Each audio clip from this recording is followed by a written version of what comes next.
Hello students, welcome again in Sanskar Sagar Public School. Today our topic is punctuation marks and capital letters. Before starting this topic, we would like to know what is punctuation marks. तो हमने आपके लिए एक definition लिखा है, punctuation marks क्या होता है. Punctuation marks are use to create sense, clarity and stress in sentences.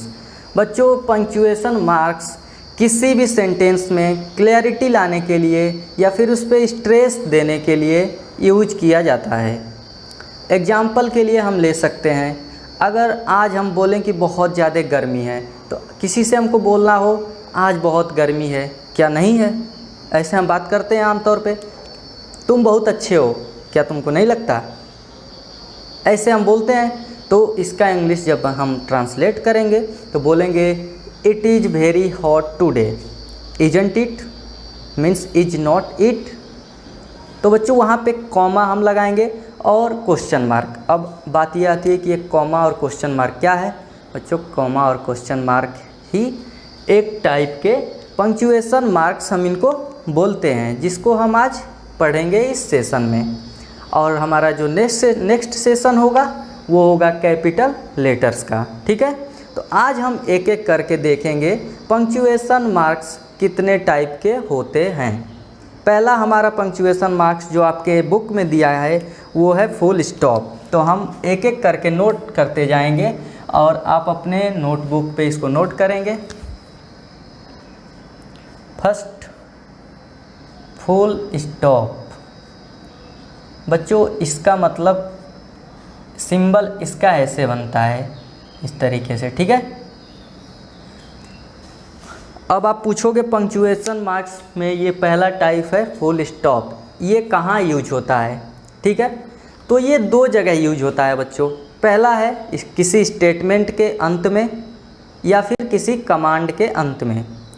पहला स्टेटमेंट के अंत में, दूसरा कमांड के अंत में. तो स्टेटमेंट होता क्या है? मैं अगर आपसे कहूँ कि आप एक अच्छे लड़के हो तो क्या हुआ? ये स्टेटमेंट हुआ. बच्चों, जो कुछ भी कोई स्पीकर बोलता है, जो कुछ भी मैं बोल रहा हूँ, जो कुछ भी आप किसी से बताते हो, उसको कहते हैं स्टेटमेंट. दूसरा उदाहरण लेते हैं कि पृथ्वी सूर्य के चारों तरफ चक्कर लगाती है. The sun revolves round the earth revolves round the sun. चंद्रमा पृथ्वी का उपग्रह है. क्या बोलेंगे? मून. इसको इसके सामने द लगाएंगे. The moon is a satellite of earth. अगर ये बोले कि चंद्रमा पृथ्वी के चारों तरफ चक्कर लगाता है, the moon revolves round the अर्थ. तो ये बच्चों हम इस तरीके के तमाम एग्जाम्पल्स आपको दे सकते हैं और ये सारे एग्जाम्पल्स थे हमारे स्टेटमेंट के. अब आते हैं कि कमांड क्या होता है. अगर आपको मैं कहूँ कि मेरे लिए एक गिलास पानी लाओ. आपके घर में आपके पेरेंट्स होंगे, स्कूल जब जाते हैं तो आपके टीचर्स होते हैं. टिचर ने कुछ कहा कि जाओ मेरे लिए ये लाओ. ठीक है, तो जो वो कह रहा है टीचर, वो कमांड कर रहा है. जैसे आपके पेरेंट्स ने बोला मेरे लिए एक गिलास पानी लाओ, take a glass of water for me या fetch a glass of water for me. ये हुआ कमांड. या फिर हमारे आर्मी में होगा. आर्मी में जब आर्मी नहीं डिफेंस बोलेंगे हम, जब डिफेंस में हमारे सैनिकों को उनका जो लीडर होता है, जैसे कैप्टन ले लो या ब्रिगेडियर ले लो या मेजर ले लो, जब उनको कोई आदेश देता है वो कि हाँ युद्ध के लिए तैयार हो जाओ या फिर ये काम करो, तो उसको हम बोलते हैं कि कमांड दे रहा है वो. तो चलिए एक एग्जाम्पल देखते हैं इसका और समझते हैं इसको. एक एग्जाम्पल इसका बहुत ही अच्छा है कि आई एम योर टीचर. ठीक है बच्चों, आई एम योर टीचर, मैं आपका टीचर हूँ. ये क्या है? मेरा एक स्टेटमेंट है. तो इसको हम यहाँ पे लिखेंगे स्टेटमेंट, ताकि हमको जब हम दोबारा इसका रिवीजन करें तो कोई कन्फ्यूजन ना हो. अगर मैं ये कहूँ यहाँ पे स्विच ऑफ योर फ़ोन, तो ये स्टेटमेंट नहीं होगा। इसका अर्थ क्या हुआ कि स्विच ऑफ योर फ़ोन, अपना फ़ोन बंद करो। तो मैं यहाँ पे आपको क्या कर रहा हूँ, कमांड कर रहा हूँ। तो किसी सेंटेंस में अगर हम स्टेटमेंट हो या फिर कमांड हो तो उसके अंत में हम लगाते हैं फुल स्टॉप। ये हमारा सबसे पहला पंक्चुएशन मार्क हुआ। आते हैं बच्चों नेक्स्ट टॉपिक पे कि दूसरा पंक्चुएशन मार्क क्या होगा हमारा। इसको बोलते हैं mark of interrogation. The mark of interrogation.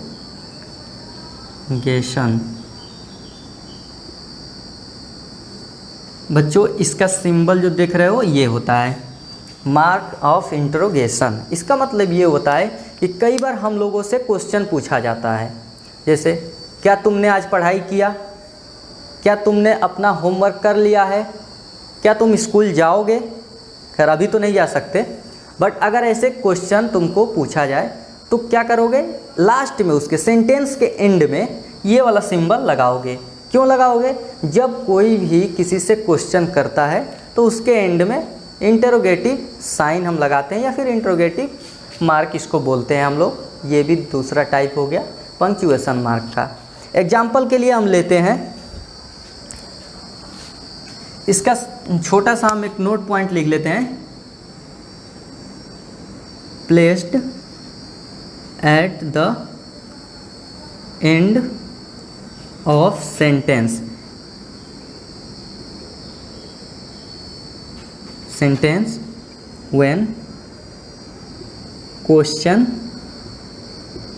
Is asked. बच्चों जब क्वेश्चन पूछा जाता है तो सेंटेंस के अंत में हम इसका यूज करते हैं। जैसे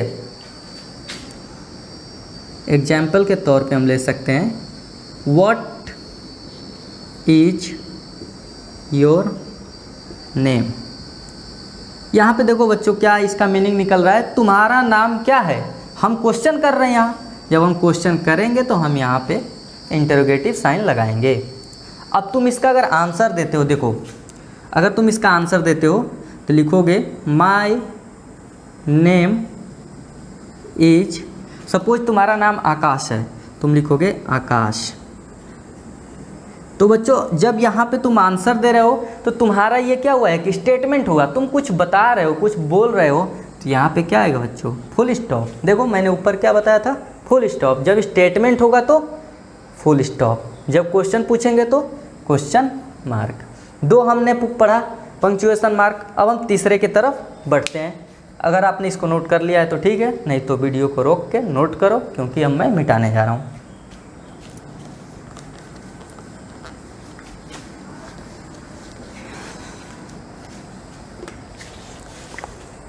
बच्चों हमारा तीसरा पंक्चुएशन मार्क है मार्क ऑफ एक्सक्लेमेशन। हमारा तीसरा जो है वो है द मार्क ऑफ एक्सक्लेमेशन। इसका बच्चों जो सिंबल होता है वो ऐसे खींच के, पहले तो एक लाइन खींचते हैं ऐसे, फिर नीचे पॉइंट लगाते हैं, ठीक है। अब पढ़ते हैं कि इसका कहाँ कहाँ पे यूज है। पहला यूज बच्चों हम देखते हैं इसका यूज कहाँ हम कर सकते हैं। तो इसका यूज होता है एक्सक्लेमेटरी सेंटेंस के एंड में। अब सवाल ये है कि एक्सक्लेमेटरी सेंटेंस क्या होता है। तो एक्सक्लेमेटरी सेंटेंस ऐसे सेंटेंस को बोलते हैं जहाँ पे सडन फीलिंग हो हमको। सडन फीलिंग वो तो इमोशंस का हो सकता है, सडन फीलिंग हमारी हैप्पीनेस का हो सकता है। इस तरीके के सेंटेंस में बिल्कुल अचानक तुमने ऐसा सोचा नहीं था और तुमको वो फीलिंग्स आती हैं। जैसे क्रिकेट मैच तुम देख रहे हो, एकदम लास्ट बॉल पे तुमको 6 रन चाहिए।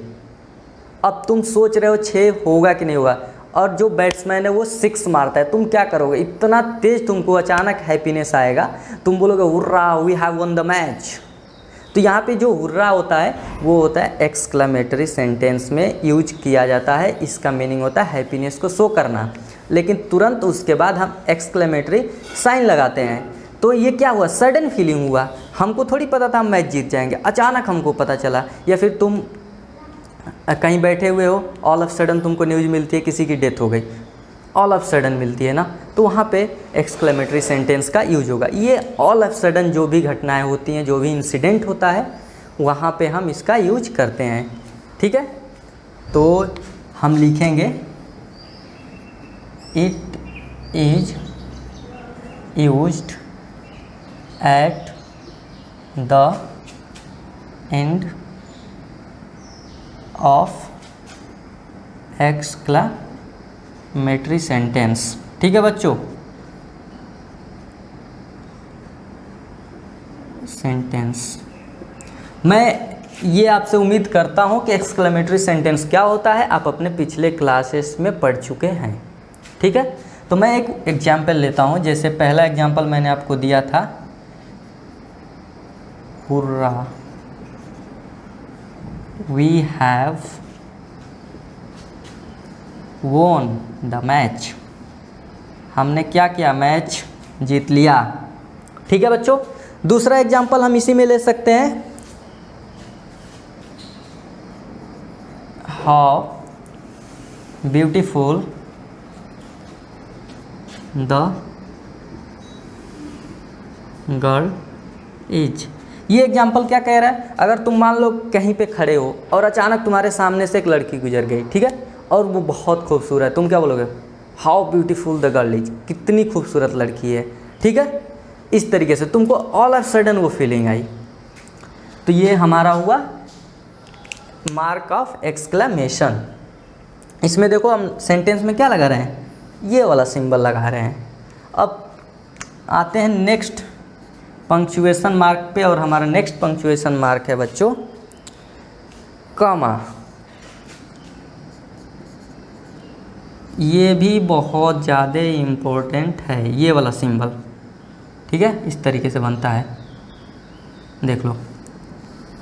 ये कहाँ पे यूज करेंगे हम बच्चों, इसके लिए हम 2-3 पॉइंट्स लिखेंगे कहाँ कहाँ ये यूज होता है।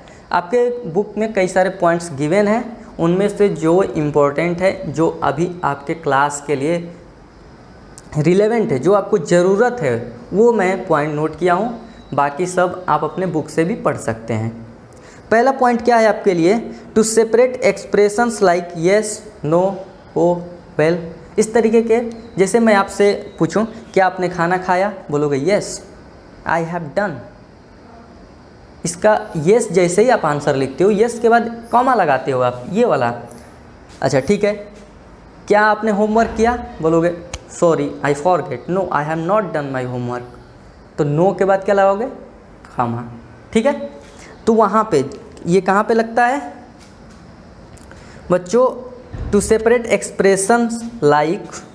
पहला पॉइंट मैं लिख रहा हूँ, इसमें कई सारे पॉइंट्स है। पहला पॉइंट हमारा होगा to separate expressions like yes, no, वो, और भी हो सकता है, मैंने इतना तुमको लिख के दिखाया। अब इसका एग्जाम्पल क्या होगा, मैं अगर तुमसे पूछूं, देखो मैं इसका एग्जाम्पल तुमको दिखाता हूं, और ये क्या होगा, मैं पूछूं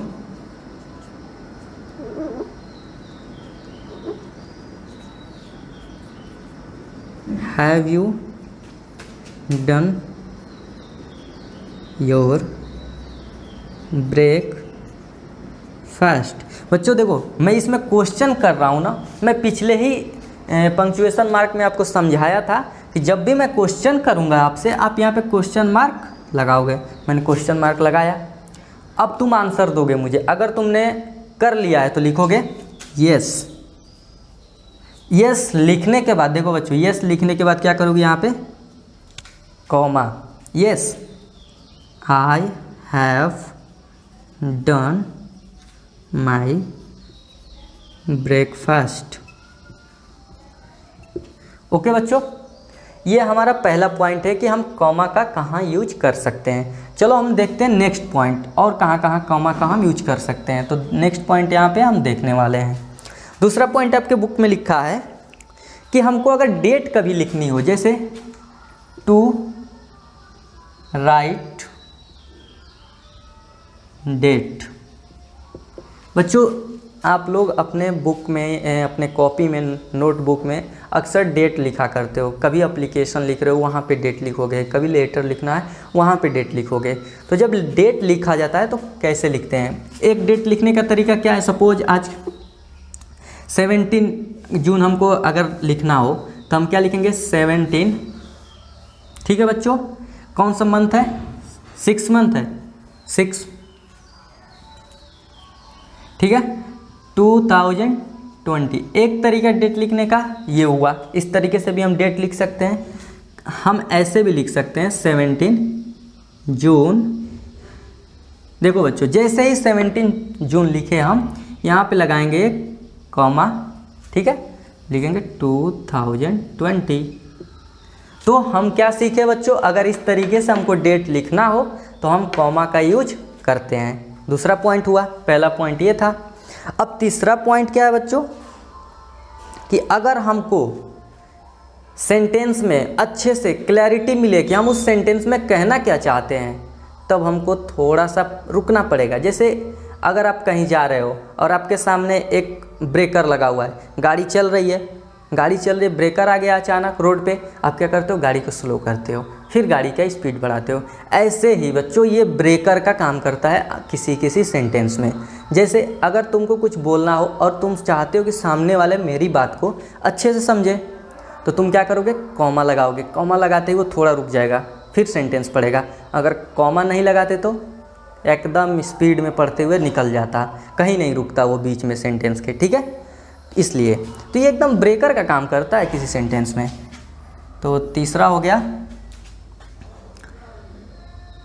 फॉर अ ब्रीफ पॉज। छोटा से टाइम के लिए रुकने के लिए ये लगाया जाता है। जैसे एग्जाम्पल आपके बुक में दिया हुआ है, टू स्कोर फुल मार्क्स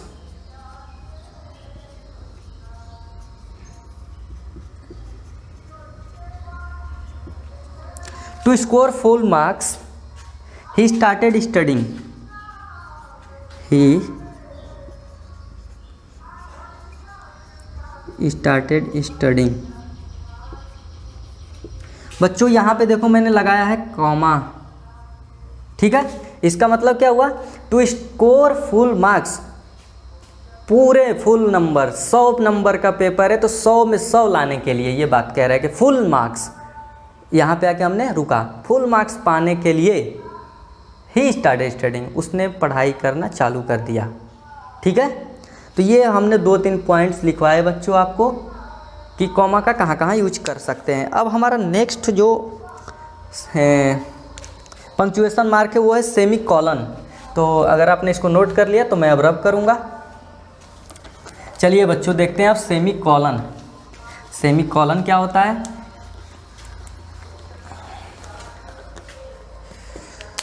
बच्चों हमारा होगा यहाँ पे सेमी कॉलन। इसको ऐसे एक फुल स्टॉप बना दो और एक कॉमा लगा दो, इसको बोल देते हैं हम लोग सेमी कॉलन। इसको कहाँ पे हम यूज करते हैं बच्चों? Between independent clauses not connected by A conjunction. अब कंजक्शन वाली बात आ गई। कहीं कहीं क्या होता है बच्चों कि दो क्लॉज क्या होता है? एक ऐसा पार्ट ऑफ सेंटेंस, ये सेंटेंस का हिस्सा होता है। ठीक है, ऐसा सेंटेंस का पार्ट जिसका खुद का सब्जेक्ट और वर्ब हो। अब क्लॉज 2 टाइप के होते हैं, इंडिपेंडेंट और डिपेंडेंट। इंडिपेंडेंट क्लॉज होता है जिसका अर्थ निकालने के लिए वो किसी और पे डिपेंड ना हो, मतलब कि वो अपना मीनिंग खुद का दे, वो किसी और के ऊपर डिपेंड नहीं हुआ। जैसे if you come I will give you money, if you come I will give you money. बच्चों इसमें ये कह रहा है सेंटेंस में, देखो मैं लिख के समझाता हूँ कि if you come I will give you money. बच्चों ये कहना चाहता है कि यदि तुम आओगे तो मैं तुम्हें पैसा दूंगा। इसको पढ़ो बच्चों, ये पूरा सेंटेंस है, फुल सेंटेंस, इसको पढ़ो। इफ़ यू कम, यदि तुम आओगे। अगर मैं ये सेंटेंस को ढक लूँ, इफ़ यू कम, यदि तुम आओगे, यहाँ से पूरा सेंस निकल नहीं रहा है। ये भी क्लॉज हुआ एक, और इसको बोलते हैं डिपेंडेंट क्लॉज, ठीक है। लेकिन इसको पढ़ो बच्चों, I will give you money, अगर ये ना रहे तब भी पढ़ोगे तो क्या फील होगा, मैं तुमको पैसे दूंगा। कंप्लीट सेंस है, ऐसा थोड़ी लग रहा है कि इनकम्प्लीट है। तो इसको बोलते हैं इंडिपेंडेंट क्लॉज, ये किसी पे डिपेंड नहीं है। तो ऐसे ही इंडिपेंडेंट क्लॉज को दो क्लॉज लाके अगर जोड़ा जाए और उसमें कंजक्शन ना हो। अब कंजक्शन क्या होता है बच्चों, कंजक्शन क्या करता है कि दो वर्ड या दो सेंटेंस को जोड़ने का काम करता है। कंजक्शन क्या करता है, एक बार और सुनो। फेविकोल है, दो लकड़ी है, जोड़ दो। फेविकोल की तरह काम करता है कंजंक्शन, ठीक है। और दो लकड़ी या तो वर्ड हो सकता है या फिर सेंटेंस हो सकता है, ठीक। तो कंजंक्शन ना हो और दो इंडिपेंडेंट क्लॉज आए तो उनको जोड़ने के लिए तो कंजंक्शन है नहीं, हम सेमीकोलन का यूज करेंगे। एग्जाम्पल जब लिखूंगा तुमको समझ में आएगा। इसका हम एग्जाम्पल लिखते हैं बच्चों। एग्जाम्पल हमारा है इसका, Kanika is honest and punctual. Example है Kanika is honest and punctual. देखो बच्चों, यहाँ पे मैं लगा रहा हूँ सेमी कॉलन। देखो, Kanika is honest and punctual, Kanika ईमानदार और पंक्चुअल है, ये एकदम इंडिपेंडेंट क्लॉज है। और देखो दूसरा लिख रहा हूँ, प्रीति इज डिसऑनेस्ट एंड अनपंक्चुअल। बच्चों इसका भी मीनिंग देखो, पूरा का पूरा मीनिंग निकलेगा। ये भी इंडिपेंडेंट क्लॉज है, ये हुआ इंडिपेंडेंट क्लॉज, आई से इंडिपेंडेंट क्लॉज, ये हुआ इंडिपेंडेंट क्लॉज। ये दोनों बच्चों इंडिपेंडेंट क्लॉज है और इसको जोड़ने के लिए यहाँ पे कोई कंजंक्शन नहीं है, कोई फेविकोल नहीं है। ये लकड़ी, यहाँ पे कुछ नहीं है, फेविकोल नहीं है, तो क्या लगाओगे, सेमीकोलन। अगर यहाँ कंजंक्शन आता तो ये सेमीकोलन हट जाता, ठीक है, ये समझ लिए। लेकिन ये दोनों इंडिपेंडेंट क्लॉज होने चाहिए। अब बच्चों नेक्स्ट हमारा टॉपिक है यहाँ 6 नंबर पे आएगा, सेमीकोलन हो गया, अब आएगा colon.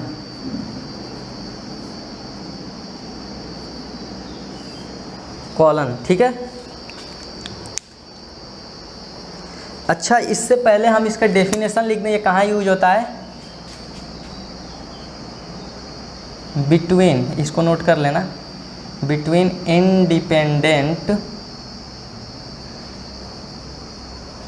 Independent clause not connected by conjunction. Conjunction से जब ऐड ना हो तो उनके लिए इसको यूज करोगे। अब आते हैं कॉलन पे बच्चों। कॉलन कहाँ यूज होता है, ये होता है use to introduce a list. इसका यूज होता है बच्चों टू इंट्रोड्यूस अ लिस्ट, ठीक है। इसका हम यूज करते हैं लिस्ट इंट्रोड्यूस करने के लिए। अब किस तरीके का लिस्ट, जैसे देखो, अगर तुम्हारे सामने कई सारे सब्जेक्ट्स रख दिए गए हो और तुमको बोला केवल 2 सब्जेक्ट तुम्हें पढ़ने हैं, जैसे तुम्हारे सामने मैं मैथ भी रख दूं, इंग्लिश भी रख दूं, social science, geography, civics, history, ये सारी सब्जेक्ट्स मैं तुम्हारे सामने रख दूं, बोलूं कि 2 को चूज करो, वही 2 तुमको पढ़नी है। तो यहाँ पे क्या हुआ बच्चों, तुम्हारे सामने कई सारी लिस्ट आती हैं और तुमको 2 सिलेक्ट करना है। तो इस तरीके का जब कंडीशन आए तो सेंटेंस लिखते समय हमको कॉलन का यूज करना है, टू इंट्रोड्यूस ए लिस्ट, जब लिस्ट सामने आती है तो, ठीक है। एग्जाम्पल देखो, समझ में आएगा। You can choose any 2 subjects, you can choose any 2 of these subjects हैं, 2 ऑफ दीज सब्जेक्ट्स, बोल रहा है कि you can choose any 2 of this subjects, इनमें से तुम कोई 2 सब्जेक्ट चूज कर सकते हो। और तुम्हारे सामने क्या करेगा, ये लिस्ट देगा। ये लिस्ट रही उन सब्जेक्ट्स की। पहला सब्जेक्ट है बच्चों इंग्लिश, दूसरा है मैथ्स, तीसरा है साइंस, चौथा है सोशल साइंस। मान लो 4 हमने दे दिया, बोला जाएगा कि तुमको 2 चूज करना है। तो ये तुम्हारी रही सब्जेक्ट की लिस्ट। अब जैसे ही लिस्ट का इंट्रोडक्शन हुआ हमने लगाया कॉलन। ठीक है बच्चों, इतना कंप्लीट हुआ। अब आते हैं नेक्स्ट पंक्चुएशन मार्क पे। चलिए इसको मिटा देते हैं हम।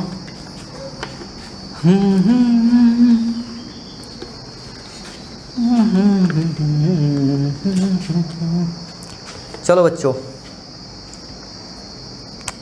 ये हमारा हुआ 7th और ये होगा 8th। 7 नंबर पे क्या है, अपस्ट्रॉफी कामा, जैसे इसको बोलते हैं हम लोग APOS, अपस्ट्रॉफी। बच्चों इसका सिंबल कैसे बनता है, ऐसे। ठीक है, अब देखते हैं कि ये कहाँ कहाँ यूज होगा। इसका यूज भी तो जानना है हमको। इसको भी 2-3 तरीके से हम यूज कर सकते हैं। पहला यूज है बच्चों टू मेक शॉर्ट फॉर्म्स। देखो जब लिखूंगा तब समझ में आएगा। पहला यूज देखो इसका, टू मेक शॉर्ट फॉर्म्स।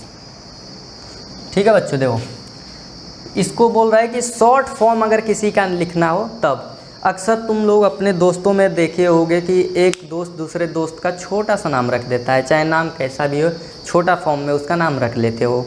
ऐसे ही अगर हम कोई वर्ड लिख रहे हैं उसको छोटे फॉर्म में लिखना हो तब हम यूज करेंगे अपॉस्ट्रोफी का। ठीक है, पहला देखो, अगर एग्जाम्पल हम इसका देखें, एग्जाम्पल देखो इसका, हमको छोटे फॉर्म में लिखना है, लिखेंगे हम सी इज। अब बताओ सी इज हमको ना लिख के छोटे फॉर्म में लिखना होगा तो हम इसको लिख देंगे सी, यहाँ पे लगाएंगे या इससे अपॉस्ट्रोफी कॉमा और एस लगा देंगे, कोई दिक्कत नहीं। दूसरा एग्जांपल ले सकते हो, do not.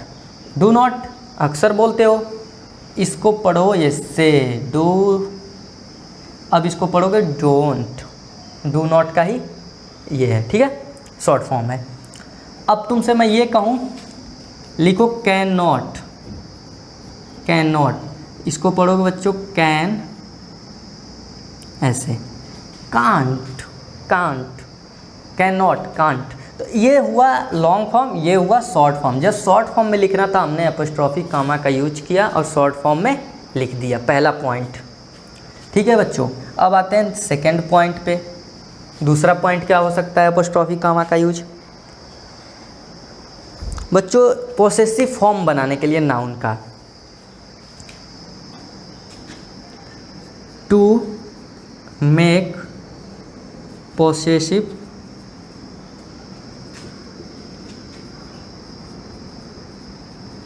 Form of noun. Noun means क्या होता है बच्चों, संज्ञा। Noun is the naming word, किसी के नाम का पोसेसिव फॉर्म।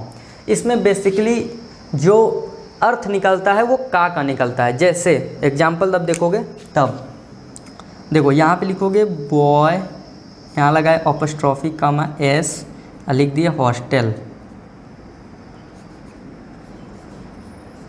बच्चों इसका मीनिंग क्या हुआ, देखो लड़के का हॉस्टल,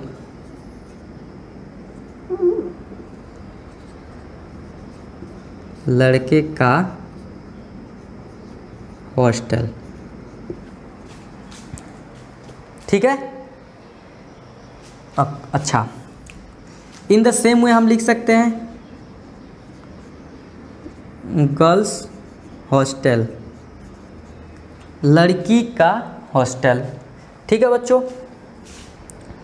अब हम एक और चीज़ देखने वाले हैं। यहाँ पे एस लग रहा था, ठीक है, अपॉस्ट्रोफी कामा एस। तो ये जो यहाँ पे एस लगाए हो, ये किसका मीनिंग दे रहा है बच्चों, का। यही वाला एस जो देख रहे हो ना, ये इसका मीनिंग दे रहा है।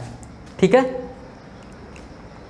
अगर मैं ये कहूँ कि लास्ट में अगर एस आ जाए, सपोज हम एक एग्जाम्पल लेते हैं कि यहाँ पे टीचर्स लिख दिए हम इस तरीके से। ठीक है, देखो बच्चों, टीचर्स लिख दिया, ध्यान से देखना इसको, टीचर्स मैंने लिख दिया और मैं बोल रहा हूँ कि इसका पोसेसिव फॉर्म बनाओ, तो तुम क्या करोगे, अपस्ट्रॉफी कामा एस लगाओगे इस तरीके से लाके, यही करोगे क्योंकि इसमें सीखे हो यही। बच्चों ऐसा कभी हमको नहीं करना है, ये क्या हुआ, गलत। जब लास्ट में हमारे एस पहले से आ जाए तो केवल हमको ये करना है, बस सही है, यही है आंसर। ठीक है, अगर बॉयज़ लिखना है, बॉयज़ हॉस्टल लिखना है बच्चों, तो यहाँ पे बस कॉमा ऐसे लगा दो, ये सही है। अगर तुम ऐसे लिखते हो बॉयज़ फिर ऐसे करके हॉस्टल, बच्चों ये हुआ गलत। ठीक है, तो मैं इसमें हम लोग क्या सीखे, अगर लास्ट में एस आता है और उसको एपोस्ट्रॉफी कमा एस लगाना है, मतलब ये पोसेसिव फॉर्म बनाना है हमको, तो हम सिंपली उस पर कॉमा लगाएंगे, ये कॉमा एस नहीं लिखेंगे। ठीक है बच्चों, इतना हमने सीखा एपोस्ट्रॉफी कामा। ठीक है, अब चलते हैं next, punctuation mark. Next punctuation mark है हमारा इन्वर्टेड कामा। इन्वर्टेड कामा हमारा आ गया, inverted comma,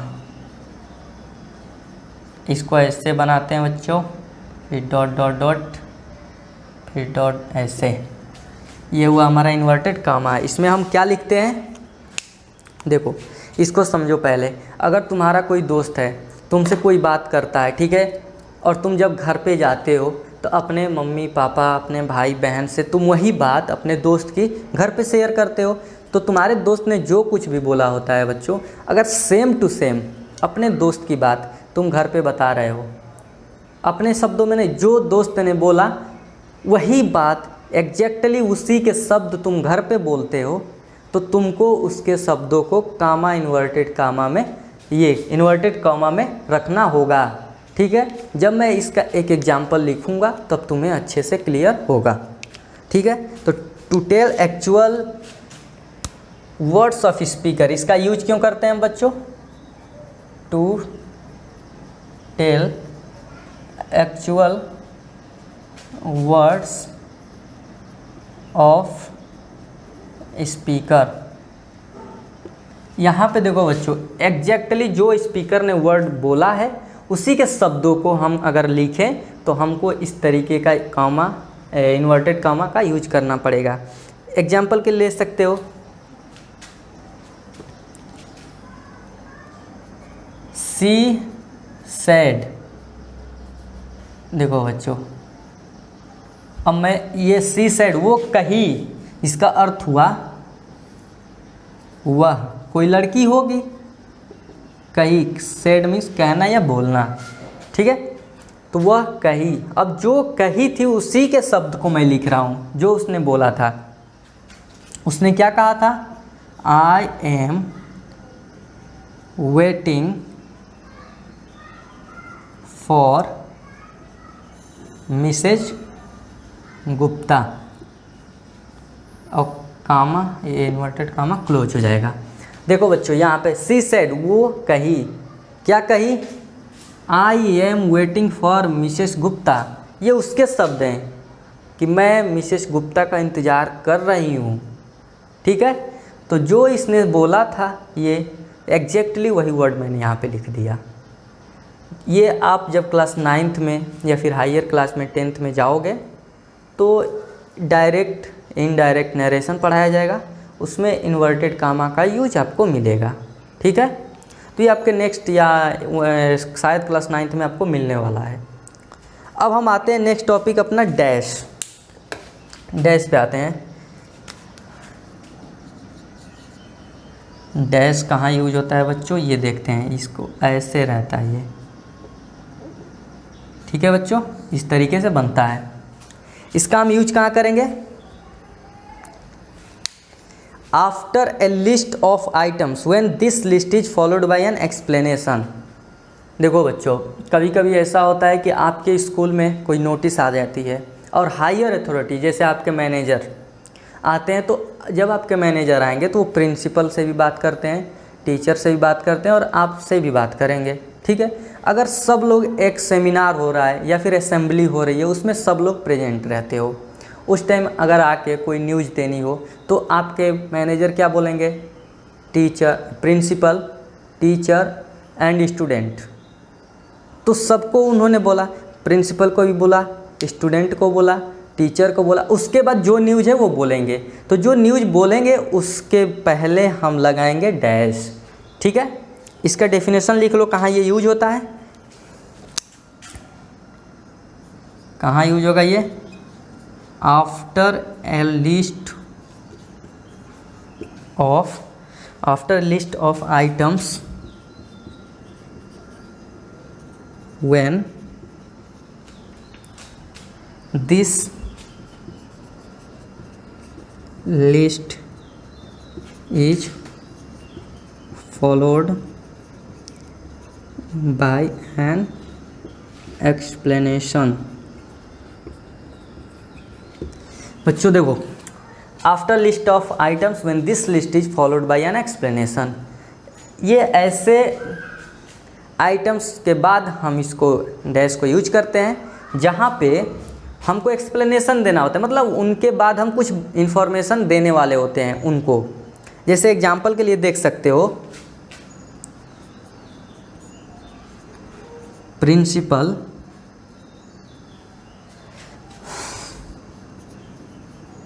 teacher, principal teachers, ठीक है, फ्रेंड्स। उसके बाद देखो, कोई है वो बोल रहा है प्रिंसिपल टीचर्स फ्रेंड्स, इन सब से बोल रहा है।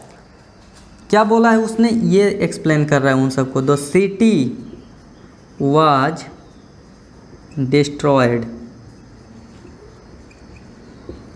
बोल क्या रहा है? Principal teachers friends. उसके बाद ये बात उसको बोलनी है, किससे? इन लोगों से बोलनी थी, तो इसलिए इसने डैश लगाया। The city was destroyed, city क्या हो गई थी? डिस्ट्रॉयड हो गई थी, नष्ट हो गई थी। अब हमारा आता है नेक्स्ट और लास्ट, पंक्चुएशन मार्क। इसको हम बोलेंगे, क्या बोलेंगे? Hyphen. Last but not least, hyphen इसको बोलेंगे बच्चों, हाइफन। ये छोटा सा होता है, ज़्यादा बड़ा नहीं होता है, ऐसे छोटा सा। ठीक है, ज़्यादा बड़ा नहीं, ज़्यादा बड़ा करोगे क्या बन जाएगा? डैश। हाइफन में 3 तरीके से हम इसको यूज कर सकते हैं। पहला यूज क्या है ये देखो, पहला हमारा यूज होता है ये कंपाउंड नंबर के लिए। कंपाउंड नंबर को लिखने के लिए होता है। कैसे? अगर तुमको लिखना है 45 लिखना होगा तो तुम क्या लिखोगे? 45। ये गलत है बच्चों, यहाँ पे हमको लगाना होगा छोटा सा हाइफन। इस तरीके से लिखते हैं 45। कंपाउंड नंबर, 2 नंबर से मिलके जब एक नंबर बनता है, जैसे देखो 45, 40 मीन्स 40, 5 मीन्स 5, जब इन दोनों को मिला हुआ बनेगा 45, मतलब एक नंबर ये, एक नंबर ये, 2 नंबर मिला के बना एक नंबर। तो इसको बोलोगे 45 और हाइफन से दिखाओगे। और क्या? 21, 20 और 1, इन दोनों को मिला के एक नंबर बना जिसको बोलते हैं 21, 21। ठीक है बच्चों, ये हुआ कंपाउंड नंबर को शो करने के लिए। ऐसे ही दूसरा पॉइंट है हमारा बच्चों, कंपाउंड नेम को शो कर सकता है। कंपाउंड नेम को शो करने के लिए, इसका भी एग्जांपल देखो समझ में आएगा।